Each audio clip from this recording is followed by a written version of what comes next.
Hi friends, welcome to rishis Telugu stories. ఎవరైనా మన ఛానల్ని సబ్స్క్రైబ్ చేసుకునే వాళ్ళు ఉంటే ప్లీజ్ సబ్స్క్రైబ్ చేసుకోండి ఫ్రెండ్స్. అలానే స్టోరీ నచ్చితే తప్పకుండా లైక్ చేసి ప్లీజ్ అలానే హైప్ కూడా చేయండి ఫ్రెండ్స్. ఇక స్టోరీలోకి వెళ్ళిపోదాం. రామ్ అవని ఎపిసోడ్ నెంబర్ 83. పగిలితే అతికిస్తాలేవే, ఏడవకు అంటూ పైకి లేచి దూరంగా వెళ్ళడానికి చూస్తున్న చిన్ని నడుముని రెండు చేతులతో పట్టుకుని వెనక్కి లాక్కున్నాడు బాలు. బాలు, నీ మూడు వేరేగా ఉంది, వెళ్ళిపో అంది చిన్ని. హా, ఇంత దూరం వచ్చాక కష్టమే, ప్లీజ్ అన్నాడు బాలు. అతని కళ్ళు నార్మల్గా లేవు, మత్తుగా ఉండడంతో గాడ్ అనుకుంటూ ప్లీజ్ బాలు అంది చిన్ని. నీకు కూడా ప్లీజే అంటూ ఆమె వెనక చేతులు పెడుతూ జిప్ లాగేశాడు బాలు. బాలు నో అంది చిన్ని చేతులు వెనక్కి పెట్టి జిప్పు వేసుకోవాలని చూస్తూ. వాట్ నో అంటూ ఒక చేతితో చిన్ని రెండు చేతులని అలాగే వెనక బంధించాడు Balu. Don't do this Balu, I feel shy అంటూ బాలుని హత్తుకుంది చిన్ని సిగ్గుతో. ఆ రోజు మాత్రం ఈ షై లేదా అన్నాడు బాలు. ఆ రోజు నీ కళ్ళు, నీ చూపులు, నీ మాటలు ఇలా లేవు, నువ్వు నాకు హెల్ప్ చేయడానికే చూసావు అంటూ ఆ రోజు గుర్తు రావడంతో చిన్ని సైలెంట్ అయిపోతే ఆమె చేతిని వదిలిన బాలు చేతులు ఆమె నడుము నుంచి పైకి వెళ్ళాయి. వెచ్చని అతని చేతులు తగలడంతో శరీరంపై తగులుతుంటే చిన్నగా వణికింది చిన్ని. అంతకు ముందు తను భరించలేని నొప్పిలో ఉన్నందున బాలు టచ్ అస్సలు పట్టించుకోలేదు. కానీ ఇప్పుడు మాత్రం ఆమె ప్రతి నరం స్పందిస్తుంటే ఆ ఫీలింగ్స్ ఆపలేక, ఇటు బాలుని దూరం జరపలేక చిన్ని కంట్లో కన్నీళ్లు కారిపోయాయి. వెంటనే బాలుని హత్తుకొని ప్లీజ్ బాలు, జస్ట్ స్టాప్ అంది చిన్ని. ఆమె కన్నీళ్లు మెడపై పడడంతో తనకి ఎక్కిన మత్తు దిగిందో లేదో చిన్ని బాధ చూడలేక తన చేతులని వెనక్కి తీసుకున్నాడు Balu. I'm sorry, I'm so sorry Balu, నీ ఫీలింగ్స్ తెలుస్తున్నా నేను నీకు హెల్ప్లెస్ అంటూ ఏడుస్తున్న చిన్ని వెన్నుపై చేయి వేసి మౌనంగా నిమిరాడు బాలు. గాడ్, ఈ దెయ్యం ఇంత స్మూత్ గా ఎలా ఉంటుంది అంటూ ఆమె మెత్తటి స్కిన్ ని ఫీల్ అవుతూ కళ్ళు మూసుకున్నాడు. 10 నిమిషాలకి అలాగే భుజంపై వాలిన చిన్నీని చూసి వెళదామా అన్నాడు బాలు. ఊహు అంటూ అలాగే కూర్చొని ఉన్న చిన్నీని పక్కన కూర్చోపెట్టి అయితే ఇక్కడే ఉండు నువ్వు, నేను వెళుతా అన్నాడు బాలు పైకి లేచి. బాలు అంది చిన్ని ఇన్నోసెంట్ గా పిలుస్తూ. చంపేస్తా నిన్ను ఇంకోసారి అలా పిలిచావంటే, మూసుకొని దొబ్బేమని మొదట్లోనే చెప్పాను. నువ్వే వచ్చి మీద పడి అతుక్కొని కష్టంగా కంట్రోల్ చేసుకుంటున్న నన్ను గెలికావు. ఇప్పుడు నేనేదో నిన్ను బలవంతం చేస్తున్నట్లు ఆ ఏడుపొకటి అని ముందు ఆ జిప్పు వేసుకొని చావు అన్నాడు కోపంగా బాలు. వెయ్యి అంటూ చిన్ని వెనక్కి తిరగడంతో చీకటిలో కూడా తెల్లగా కనపడుతున్న ఆమె స్కిన్ చూసి భారంగా ఊపిరి వదులుతూ సర్రున జిప్ ని పైకి లాగాడు. వెనక్కి వెళుతున్న బాలు చేతిని పట్టుకొని ప్లీజ్ బాలు, నాతోనే ఉండు అంది చిన్ని బ్రతిమలాడుతూ. అబ్బా, నువ్వలా అడగకే బాబు అని మనసులో అనుకుంటూ ఎందుకు మళ్ళీ నన్ను ఎదవని చేయడానికే అన్నాడు బాలు. ఐఎమ్ సారీ బాలు, నాకు టెన్షన్ వచ్చేసింది. ఆ టైంలో నేను ఆపలేక, నా ఫీలింగ్స్ కంట్రోల్ చేయలేక అలా ఏడ్చేసా అంతే అంది చిన్ని బాలు చేయి పట్టుకొని. తన ఫోన్లో టైం చూసిన బాలు 2:30 దాటింది. ఇంతకు మించి మేల్కొంటే నీ హెల్త్కి అస్సలు మంచిది కాదు. నేను రేపు ఆఫీస్కి వెళ్ళి వర్క్ చేయలేను. సో ఇక నోరు మూసుకొని నీ రూమ్కి వెళ్ళు అన్నాడు బాలు. నీకు నా మీద కోపంగా ఉంది కదా అంది చిన్ని. ఆశ పెట్టి చివరి టైంలో ఆపితే ఇలాగే మండుద్ది. నోట్లో వస్తున్న బూతులు కంట్రోల్ చేసుకుంటున్నా, డబ్బే ఇక్కడ నుండి అన్నాడు అసహనంగా. మళ్ళీ రేపు వస్తావు కదా అంది చిన్ని. బాలు నడుము చుట్టూ చేతులు వేసి హత్తుకొని తలెత్తి బాలుని చూస్తూ. తన అరుపులకి అలవాటు పడిన ఆమెను చూసి నవ్వు వస్తుంటే ఎంత అరిచినా మళ్ళీ వచ్చి హత్తుకుంటూ తనని నార్మల్ చేసేస్తోంది. దొంగ మొహంది అని లోపలే నవ్వుకుంటూ, రోజు ఏం పని లేదా నాకు?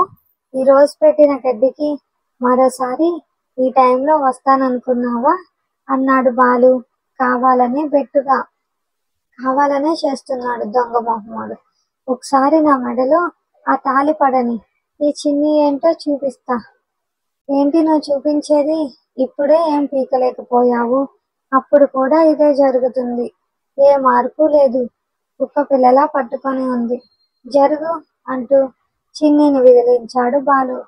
నేను మనసులో అనుకుంది నీకెలా వినిపించింది అంది చిన్ని తన కళ్ళని పెద్దవి చేసి. నువ్వు బయటకి అన్నావే, మనసులో ఎక్కడ అన్నావు?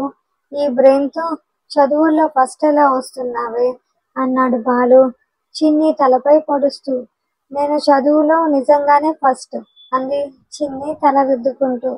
నా కర్మకి నా విషయంలో మాత్రం లాస్ట్ అని మెట్లు దిగి వెళుతున్న బాలు వెనకే వెళ్ళి వెనుక నుంచి హత్తుకొని అతని వీపు కొరికేసి పరిగెడుతూ ఇంట్లోకి వెళ్ళిపోయింది చిన్ని. దెయ్యం పిశాచి అని చిన్ని డోర్ వేసుకోవడం చూసి నవ్వుతూ వెళ్ళిపోయాడు బాలు. అటు బాలు కానీ ఇటు చిన్ని కానీ ఆ రాత్రి నిద్రపోలేదు. ఇద్దరి మధ్య జరిగిన సంఘటనలు గుర్తు చేసుకుంటూ నిద్రకు దూరమై ఉదయం కాసేపు రామ్ వాళ్ళతో మాట్లాడి బాలు తన జాబ్కి వెళితే స్నానం చేసిన చిన్ని టిఫిన్ చేసి నిద్రపోతున్న శివాంశ్ పక్కన పనుకొని నిద్రలోకి జారుకుంది. ఏమైంది రామ్ అంది అవని. ఇంట్లో వాళ్ళున్నారని ఏం చెప్పకుండా సైలెంట్గా ఉన్న రామ్ని కోపంగా చూసి మొహం తిప్పుకుంది అవని. రేపటి నుంచి మరో ఇద్దరు ఆంటీ వాళ్ళు ఒక అబ్బాయి కూడా పనికి వస్తారు అని రామ్ చెప్పడంతో ఎందుకు రామ్ అంది అవని. ఎందుకు అని 11 అవుతున్న టైం చూపిస్తూ ఇంకా కూడా సర్దుతూనే ఉన్నావేదో ఒకటి. అమ్మ కూడా ఎక్కువసేపు చేయలేదు, ఆయాసం వస్తుంది. అత్త ఇంట్లో పనులు చేసి ఇక్కడ చేయాలంటే కష్టం. నువ్వు కూడా ఒకటే చూసుకోలేవు. నాన్న మామ ప్యాకింగ్లు పై పనులు చూసుకుంటారు. ఇప్పుడు చెప్పు నువ్వెంతసేపు చేస్తావు అని రామ్ అనడంతో రామ్ని ప్రేమగా చూస్తూ నీ ఇష్టం అంది అవని. సరే అయితే ఇక పద, వదిలితే దెయ్యంలా కూర్చొని ఉంటావు అని ఇంట్లో వాళ్ళకి గుడ్ నైట్ చెప్పి అవనిని లాక్కుపోయాడు రామ్. ఎందుకు లాక్కుపోతున్నావు ఇంత స్పీడ్గా? అక్కడికి వెళ్ళి చేసేదేం లేదు కదా అంది అవని. అవని మాటలకి సడన్ గా ఆగిపోయి అంటే ఏంటి నీ అర్థం అన్నాడు రామ్ కోపంగా చూస్తూ. నువ్వు అనుకున్నదే, రూమ్కి వెళ్ళేం చేస్తాం, నిద్రపోతాం. ఇంతకు మించి అక్కడ వారంగా ఏం జరుగుతుందని ఇలా లాక్కుపోవడం అంది అవని. అదేదో అక్కడే పని చేస్తూ నిద్ర వస్తే హాల్లో నిద్రపోయి ఉంటా కదా అని కోపంగా చెప్పి రామ్ చేతిని వదిలి వేగంగా పైకి వెళ్ళిపోయింది. అన్నీ దీని ఇష్టమేనా? ఆ రోజేమో చంపేయి చేస్తా అని మాట్లాడి ఈరోజు ఇలా మాట్లాడుతోంది అనుకుంటూ రూమ్కి వెళ్ళిన రామ్కి అవని స్నానంకి వెళ్ళిందని అర్థమై ల్యాప్టాప్ ఓపెన్ చేశాడు. వెబ్సైట్ ఆర్డర్స్ చెక్ చేసుకుంటున్న రామ్ని చూసి చీర కట్టుకునేదల్లా ఆగి టవల్తో రామ్ ముందు నిలబడింది అవని.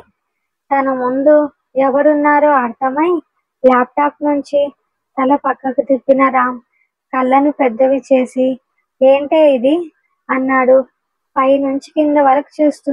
నేనదే అడుగుతున్నా, ఏంటిది అంది అవని.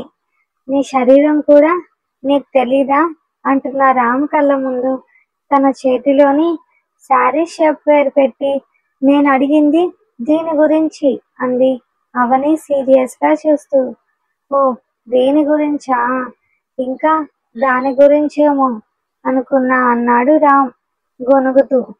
దాని గురించి నాకు అవసరం లేదులే, కావాలని దూరంగా ఉన్నావు.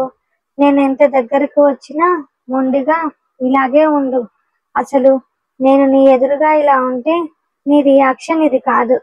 కానీ నేనన్న ఒక్క మాటను పట్టుకొని నన్ను ఇంత బాధ పెడుతున్నావుగా అంది అవని ఏడుపుని ఆపుకుంటూ.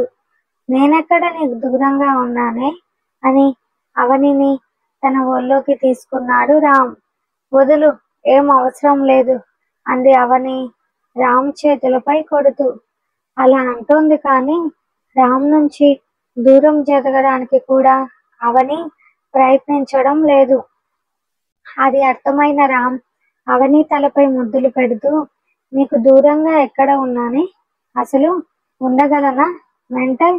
రోజు నీ కౌగిలిలోనే కదా నిద్రపోతున్నా, ఉదయం నీ చిన్ని చిన్ని ముద్దులతోనే కదా నిద్రలేస్తున్నా, రోజంతా నీతోనే ఉంటున్నా కదే, ఇంకెక్కడ ఉంది మన మధ్య దూరం అన్నాడు రామ్.